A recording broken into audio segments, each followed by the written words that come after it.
Remember Kilroy, the peripatetic GI of World War II who was always there? Well, he's not here now.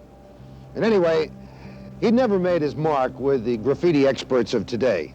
That's because he didn't have a spray paint can and a felt-tip pen.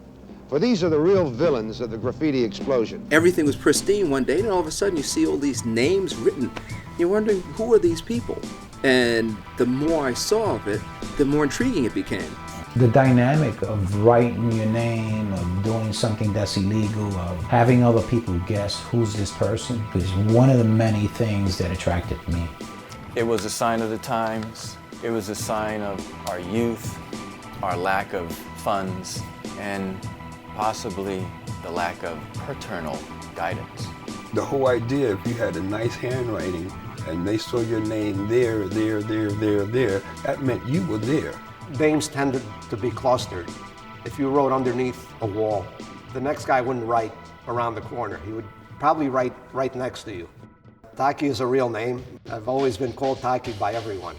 Well, the first graffiti that I noticed and that I admired a lot and was Tacky 183.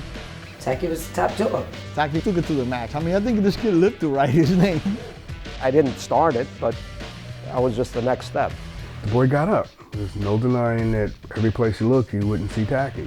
You could walk 40 blocks and see my name on every pole. Park Avenue, Lexington Avenue, Madison Avenue, Sutton Place, all the cross streets. And it just hit them all. And your name would be there, and people would say, how did you write it and nobody saw him?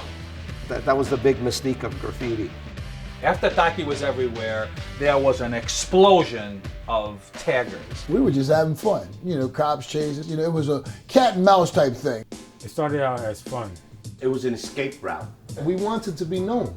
The more we got into it, the more publicity we kept getting. They write their name around so they could be known, and it don't make no kind of sense. I do not recall any of them calling themselves artists.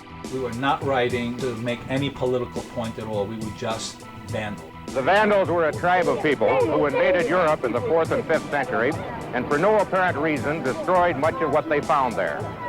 Sometimes it seems as if the Vandals live again and have invaded the United States of America. When the police officers learned that I was in custody, all the cops started coming to my cell asking me for an autograph. Back then, these were the celebrities. They were all over. Everybody knew them. UGA is what ground broke the writing culture into the art world. We were getting paid. We thought we were getting paid. Graffiti changed once that dollar figure came in and the first painting was sold, because there was no value. It was like a Mona Lisa. It was never important to compete. We were family to each other, and we made each other feel important. We were just being us, which ended up starting this movement. There was a certain purity to what the first generation of writers did, but as some would say, the end of graffiti's innocence.